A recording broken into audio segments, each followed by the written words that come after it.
This video is sponsored by Skillshare.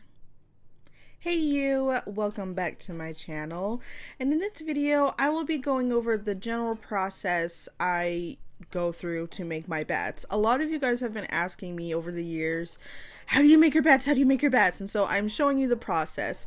Unfortunately, that means it's not more of a tutorial type video because, for one, I've already made the sculpture like years and years ago, and so what you're seeing here is me making a cast from a silicone mold that I made a few years ago. What that means is I'm just taking a 2-part resin and I'm mixing part A and B together, and then I'm pouring it into a silicone mold, and then it cures and becomes a hard copy of the original sculpture I made a few years back. Also, disclaimer, the continuity is going to be a little strange in this video because I was making a bunch of bats for a shop update, so you might see like, why is this one white? Why is this one now black? Why this one's blue? What is going on? So just don't pay much attention to the colors, more so just the process of making the sculpture. But yeah, as mentioned, I'm just making a cast, and full disclaimer, please wear safety gear when working with resin. Wear your gloves, wear a mask. This stuff can be toxic. It is toxic, and you don't want it on your skin or breathing it in, and you don't want to have to end up getting a reaction from it to where you can't work with it anymore. So just please read the safety instructions. Be safe, guys. I want you guys to be safe and have fun, so just make sure you're wearing all the safety gear that you need. But yeah, quick tip for anyone who does do resin casting: if you need to make an armature and you're like, well, how am I going to attach it once it's cured? Just put the wire in while it's curing, and it like locks it in place once it's cured, and it doesn't go anywhere. It is amazing. But yeah, I just hold it in place. It's kind of boring, but I hold it in place until it cures, and then I just remove the cast from the mold, and it's like a perfect copy. It's awesome. Like, resin casting is cool. It's like a pain sometimes, but like, it's cool. And here I am showing the armature that I'm sticking in to the silicone mold. I normally don't show this simply because it's hard to get an angle, because normally I just find a picture of a skeleton of whatever animal I'm trying to make and then I trace it with a wire. But I'm usually doing that like on a TV or some kind of screen because I don't want to print it out. So it's hard to get an angle for that, but since I'm using a pattern, I can just show you guys how I make an armature for that. And I use 14 to 16 gauge steel wire. That is my go-to wire for when I need to make armatures, and so it's pretty versatile for any type size I want to make. Speaking of pattern, I also use it to trace patterns for, sewing. So this isn't the normal go for it method. I have had to streamline this process. So I use a sewing machine. The few times I will use a sewing machine, because me and sewing just don't get along. I don't understand it. That's why I have a go for it method. But since this was just like a long oval with some tubes for legs, like it was pretty easy. So I'm just using the pattern to trace out, and I make sure I leave space for seam allowance. That's very important. Because if you're going through the sewing machines and your sides don't happen to match up, the seam allowance gives you like a little bit of leeway, and so that's always pretty important.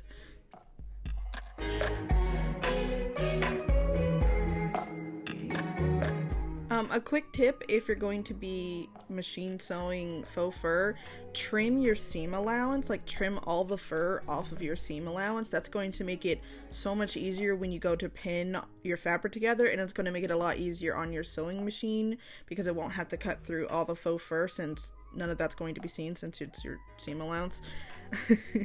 But it just makes it so much easier to work with. I like halfway through doing a bunch of bats, I learned this, and I was just like, why have I not been doing this? It just makes my life so much easier. So just make sure you're doing that. And then of course, once everything is pinned together, it's time to run it through the sewing machine. And while I do that, I'd like to talk about today's sponsor, Skillshare. Skillshare is an online learning community with thousands of classes for curious and creative people, being super affordable at less than $10 a month with an annual subscription, and featuring a wide selection of classes ranging from things like illustration, crafts, photography, business, and tons more. Since Skillshare has such a wide variety of classes, there is something for everyone, regardless of your skill level, from beginner to intermediate to advanced. There's something for everyone. I've always been wanting to try implementing needle felting into my pieces, so I've been learning the basics from Linda Facci's class, which has really helped me just learn all the basics that I need and just giving me a better jumping off point rather than if I just tried it all by myself. So if you're interested, the first 1,000 people who click the link in my description will get a free trial of Skillshare Premium. And thank you once again to Skillshare for sponsoring this channel.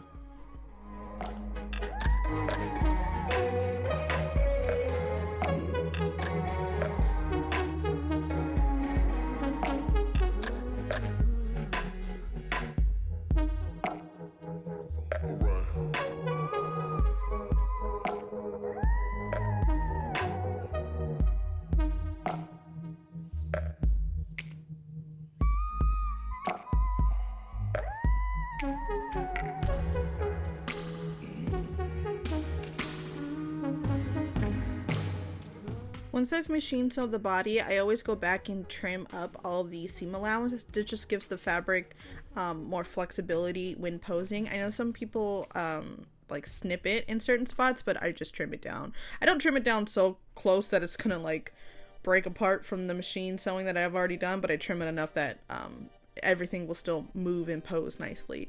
And then I just difficultly try to insert an armature into that body that I just sewn. It's not graceful, but we get there.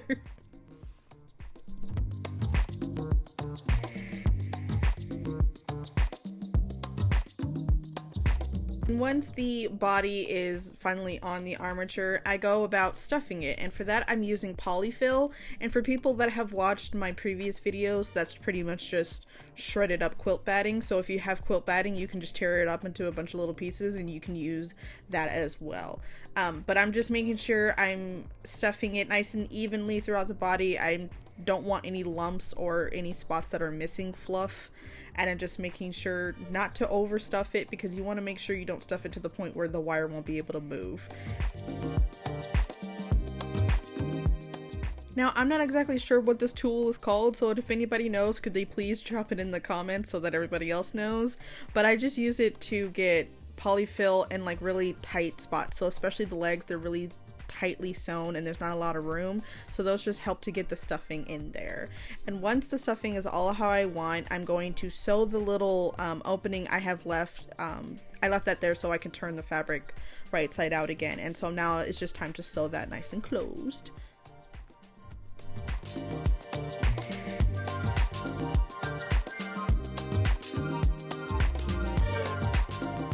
Also, this is now your daily reminder that if you've been thinking about trying one of these, or if you have some kind of project that you've been putting off because you think that you're not good enough or it's not worth it, I'm here to tell you that I believe in you.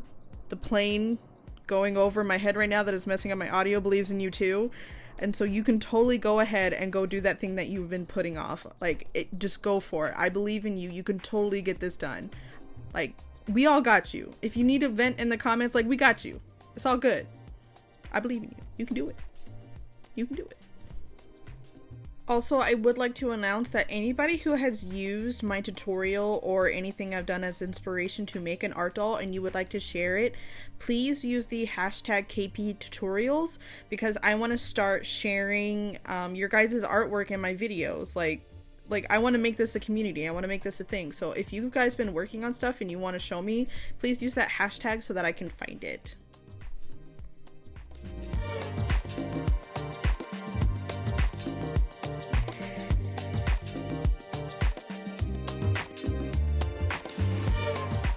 Once the body's all stuffed and sewn, it's time to trim up the fluffy boy. I am using a pet shimmer. pet shaver to shave off all the faux fur, and it's a very useful tool to have in your arsenal if you're going to be making mini art dolls, because it just gets all the bulk fur off very quickly and very smoothly, and it comes with a bunch of different guards so you can trim down the fur in a bunch of different lengths depending on what you want. Like for, in this case, like I want the black fur to be really short, but I want the orange fur to be a lot more floofy. So it's just a really good tool to have, and I recommend it. But please don't think that you absolutely need it to do any type of trimming, because I started out with scissors and I still use scissors from time to time just to make sure everything's perfect. To make the little wing thumbs of the bat, I just wiggled my finger. I'm going to be using Instamorph, and Instamorph is just these plastic pellets that you put in really hot water and they melt and become moldable, and then once they cool off again they become a hard plastic again. So it's really perfect for small things like claws, these fingers, horns, just simple things that need to be really rigid. But please be careful. You have to use really, really hot water to get this stuff to melt, and I don't want you guys burning yourself, so just be careful. And once that's done, it's time to work on the wings. And I'm just taking some black fabric and I am cutting out the entire length of the wing. You want to make sure you have your wing as far out as you want it to be able to be posed, because once you sew the fabric on there, that is going to be the farthest that it will be able to pose out. So you want to keep that in mind. I just trim up the fabric and then I cut it pretty close to the wire, because I'm going to end up folding it over the wire and then sewing it together to the wire. So I'm just making sure I'm cutting it nice and snug near it, and I just make sure to clean up all the edges so that way it's not like really jagged or anything, and then I just sew back and forth all the way down the main finger, and then I pinch the fabric together for the second and third fingers to make sure that it's wrapped around the wire, and just sew it together like that. It's kind of like all over the place explaining it because I'm never good at explaining sewing things, but hopefully the video shows it a little bit better on what I mean.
And once all the fingers are sewn, I then sew the rest of the fabric to the body using a whip stitch, just to make sure that everything can stretch and pull with the way the fabric is going to be posed.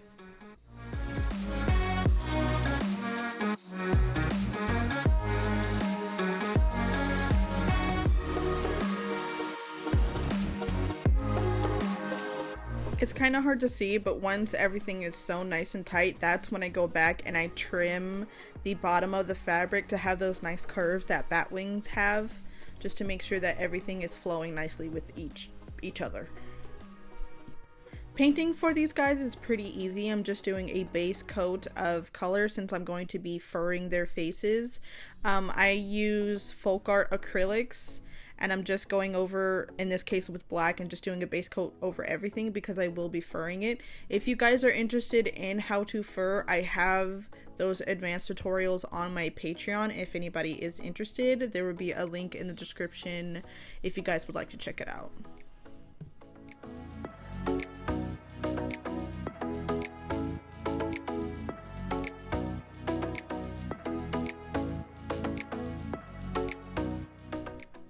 Some of the bats did need airbrushing for their designs, so I figured I would also include some of that footage. I use a gravity feed dual action airbrush, and that's just fancy talk for an airbrush you put paint in from the top.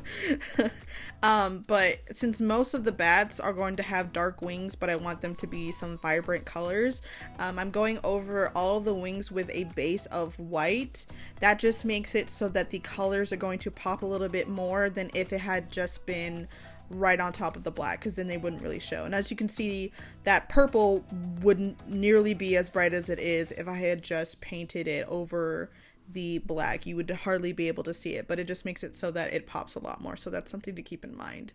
As long as you're pretty light with your layers and you're not going like really heavy with the airbrushing, it doesn't change the texture of the fur all that much, especially if you're brushing after each layer that you do. So it's a very, I airbrush everything. I love the airbrush. If you don't have an airbrush and you don't have the money to afford it, I totally understand. When I started, I used watered down acrylics, so that's also an option. You just have to make sure you brush like vigorously with those while it's drying if you want to keep it the same softness that the fur is, because that has a harder habit of getting textured, so you just want to be aware of that.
They are all done. Thank you so much for watching this video and sticking around. I'm not sure how many will be available at the time of this video, but if any of you guys are interested, they will be up for sale. I will leave a link in the description to my shop and everything like that. I want to give a quick shout out to all my patrons. Thank you so much for your support. It means the world to me. I can't gush about it enough every video, so I will. Just thank you so much. I really do appreciate it. But yeah, I think that's about everything. Thank you again so much for watching. I hope you guys have a wonderful day, and I'll see you in the next one. Bye!